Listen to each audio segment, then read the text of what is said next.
오히려 이런 물건들을 여러분들이 좀 노리신다면 입찰가 산정하는 거라든지 입찰 경쟁에서 밀리지 않는 투자를 하실 수 있습니다. 그리고 요거는 사실 안 알려주는 건데.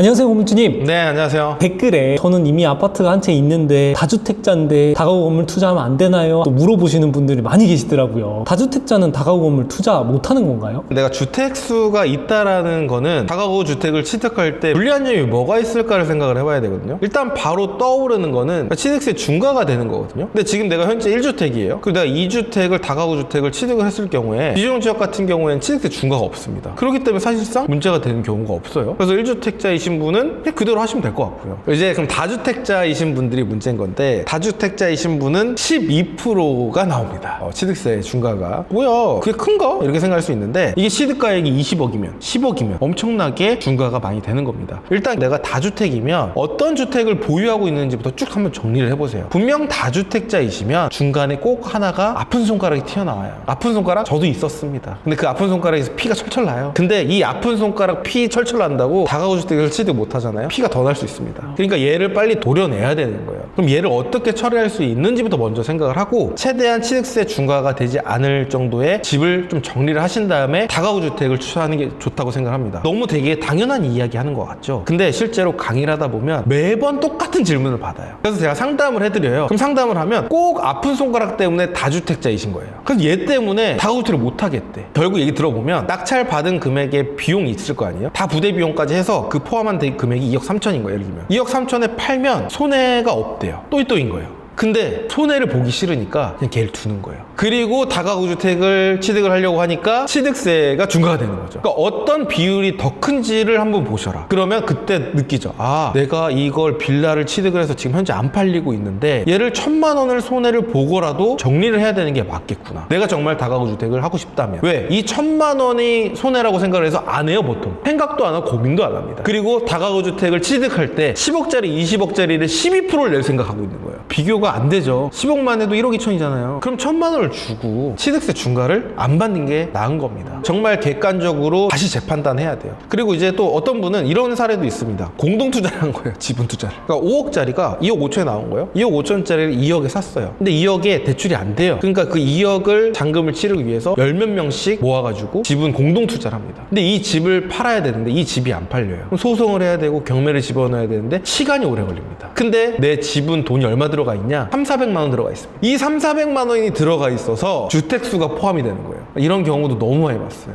터시는 게 낫다. 그러면 진짜 이거는 처리할 수 없는 주택들, 이런 것들만 갖고 계신 그런 분들은 어떻게 해야 될까요? 처분을 또 못하는 상황이 또 생기는 경우에는 어차피 다주택자는 취득세 중과가 12%입니다. 12%. 12%를 감안하고 들어가시는 방법밖에 없습니다. 사실 그것도 사실이지만 만약에 내가 다주택자고 소득이 어느 정도 되신다. 법인도 12%거든요. 저는 차라리 법인으로 할 것 같습니다. 법인도 어차피 12%고 개인도 12%면 소득이 또 많이 있으실 거예요. 그러면 차라리 법인으로 해서 좀 나눠서 투자를 하시는 방법도 있고, 그리고 취득세는 12%를 내잖아요. 되게 부담돼요. 하지만 나중에 양도할 때 필요 경비 공제가 됩니다. 그렇게 또 생각을 하게 되면 취득세를 내고도 괜찮겠다라고 생각이 또 들 수가 있습니다. 그리고 요거는 사실 안 알려주는 건데, 우리가 이제 다가구 주택을 또 보다 보면 근린주택이라는 종별들이 좀 나옵니다. 주택이 껴있는 상가 주택인 거죠. 그러니까 상가도 있고 주택도 껴있는 거예요. 그래서 보통은 1층에 상가가 뭐 1, 20평 있고 나머지 2층, 3층, 4층이 다가구 주택 해서 근린주택인데, 이게 거꾸로인 상황도 있어요. 예를 들어서 1층, 2층, 3층이 상가고 4층이 주택인 경우가 있습니다. 그런 경우에는 사실상 취득세 중과를 맞는다 하더라도 상가는 동일하게 4.6%입니다. 근데 이 4층에 대한 주택 부분만 취득세 중과 12%가 되는 거기 때문에 오히려 이런 물건들을 여러분들이 좀 노리신다면 입찰가 산정하는 거라든지 입찰 경쟁에서 밀리지 않는 투자를 하실 수 있습니다. 그러면 취득세 말고 다주택자가 다가구 건물 구입할 때 생기는 단점이 있다면 어떤 게 있을까요? 사실 혜택을 못 받는 게 단점이죠. 1가구 1주택 기준시가가 12억 이하인 경우에는 월세에 대해서 세금을 한 푼도 내지 않습니다. 그래서 임대소득 비과세를 받을 수 있는데, 우리가 아파트나 빌라 같은 경우 월세 줘봐야 이자 내고 나면 30, 100 이거밖에 안 남잖아요. 그럼 그것보다는 다가구 주택이 훨씬 더 월세 수익이 많단 말이에요. 많게는 정말 600만 원 정도 되시는 분들도 있고, 여기에 대해서 전부 다 비과세를 받을 수가 있습니다. 그래서 많은 수강생분들이 제가 지금 1주택자고 내가 거주하고 있는데 지금 다가구 주택을 취득하면 임대소득 비과세를 못 받나요? 물어봐요. 못 받습니다 라고 얘기를 드리면 그럼 전 다가구 주택 못 하겠네요, 이렇게 얘기를 하세요. 이건 잘못됐다고 보거든요. 이 비과세를 받기 위해서 투자를 하는 게 아니잖아요. 사실 그런 혜택이 우리가 누릴 수 있으면 좋은 거지, 그 혜택만을 보고 우리가 투자를 할 수는 없습니다. 이 투자 마인드라는 게 그래요. 특히나 이 세금은요, 가난한 마인드로 만들게 돼요. 결국에는 너가 계속 벌고 투자를 하면 할수록 세금 많이 내야 돼, 그러니까 투자하지 마, 돈 벌지 마, 이런 주의인 거거든요. 근데 여러분들이 정말 비과세만 산다고 한다면 월세를 받고 건물주가 되고 경제적 자유를 좀 누리기는 어렵지 않을까. 그래서 내가 비과세를 못 받아도 그만큼의 세금을 내고도 괜찮으면 여러분들이 투자를 하셔도 된다고 생각을 합니다. 그래서 이 월세 소득 같은 경우에는 우리가 과세 표준이 있습니다. 과세 표준대로 월세 수익이랑 개인 소득이랑 합쳐져서 세율이 나오는 거기 때문에 그 부분은 내가 세금을 어느 정도 내야겠다 미리 추측하고 여러분들이 입찰하시면 됩니다.